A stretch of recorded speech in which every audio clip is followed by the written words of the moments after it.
Ashamaa harka fuune kabajamtoota hordoftoota keenyaa akkam jirtu? Kun torbanitti al tokko Rift Valley Entertainmentiin qophaa'ee kan isiniif dhiyaatu sagantaa keenya idilee jechaa fi jechamoota Oromoo Arsiiti. Qophii kanaan jechaa fi jechamoota Oromoo Arsii irraanfatamanii fi irraanfatamaa jiran irratti xiyyeeffanna. Adhaafis isiniif ta'a jechoota jennee filannee qopheeffannee istuudiyoo keenyatti argamna. Isinis dhangaa sagantaa keenyarraa isiniif darbu dhandhamataa jechaa fi jechamoota keenyaan booharaa haga xumura sagantaa keenyaatti nu faana turaan affeerraa kenna.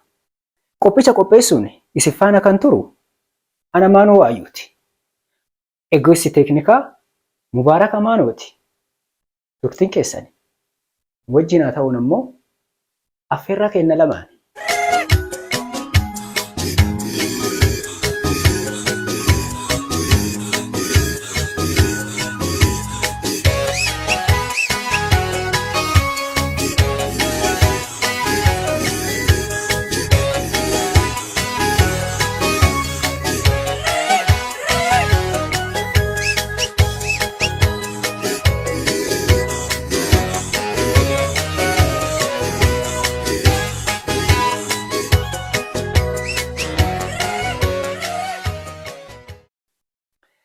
Jechaa fi jechamoota Oromoo Arsii.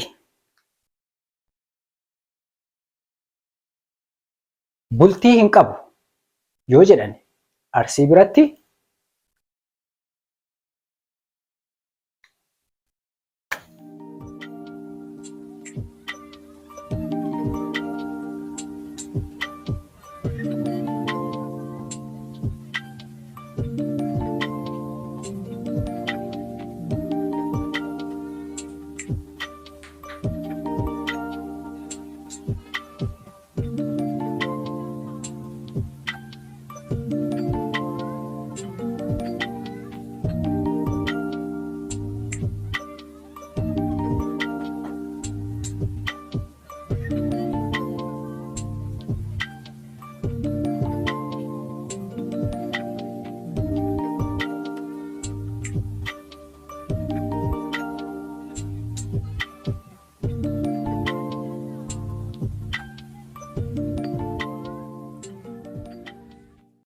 bultii hin qabu yookiin ammoo bultii hin qabdu yoo jedhani beegaa yookiin immoo hiyyeettiidha yookiin hiyyeessaa jechuudha.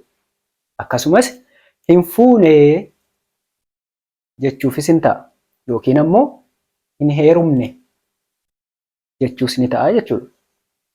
Bultii hin qabuun deegaa, hin fuune yookiin hin heerumne jechuudha.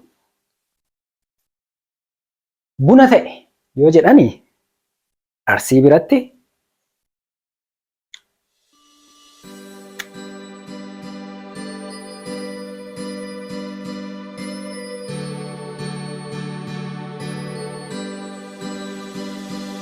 Pancasila, rumah kita, rumah untuk kita semua.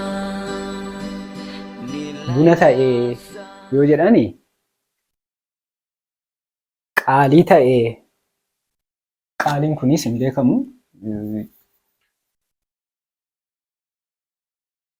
Qaalii jechi jedhu jecha afaan Oromoo waaltawaa isa jedhamu sanii Arsii biratti garuu qaalii ta'e gaafa jedhanii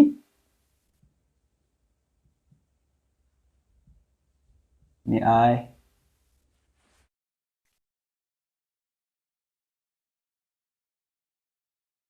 Buna ta'e gaafa jedhanii mi'aaye jechuudha Arsii biratti.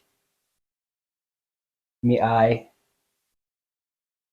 Akkasumas Arsii biratti barakate yoo jedhani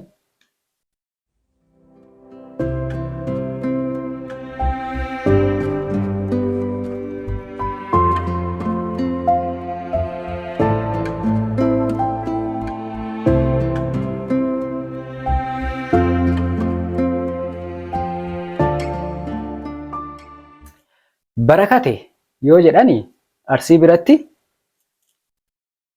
hiika lama qaba. Tokkoffaan dhumate jechuudha.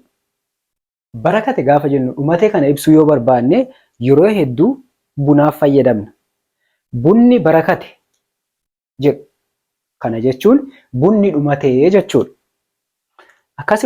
Akkasumas immoo barakatee kana midhaaniif fayyadamna yoo ta'e baay'atee ta'a jechuudha. Midhaan obbo Ebaluu barakate yoo jedhan midhaan obbo Ebaluu baay'atee jechuudha. Kanaaf Arsiin yeroo oobditti walitti dhufanii midhaan haa barakatu waliin jedhu. Haa barakatu jechuun midhaan isinii haa baay'atu jechuudha. Kanaaf yoo midhaaniif ta'e baay'atee ta'a, yoo bunaaf ta'e ammoo dhumatee ta'a jechuudha. Jechummaan kun barakate jechi jedhu kun. Akkasumas Arsii biratti ceekuu bute yoo jedhan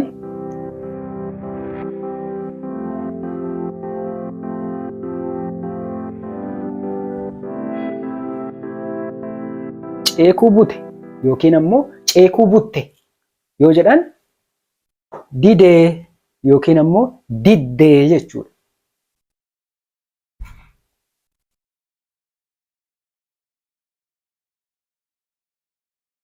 Jechi biraa gadoome yoo jedhan Arsii biratti hiika akkas jedhu namaaf kenna yookiin akkas jechuudha.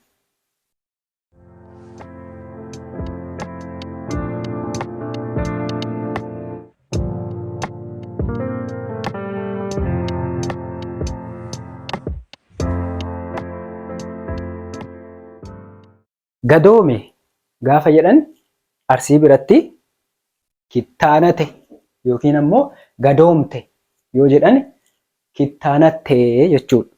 Kittaanate yookiin ammoo kittaanatte.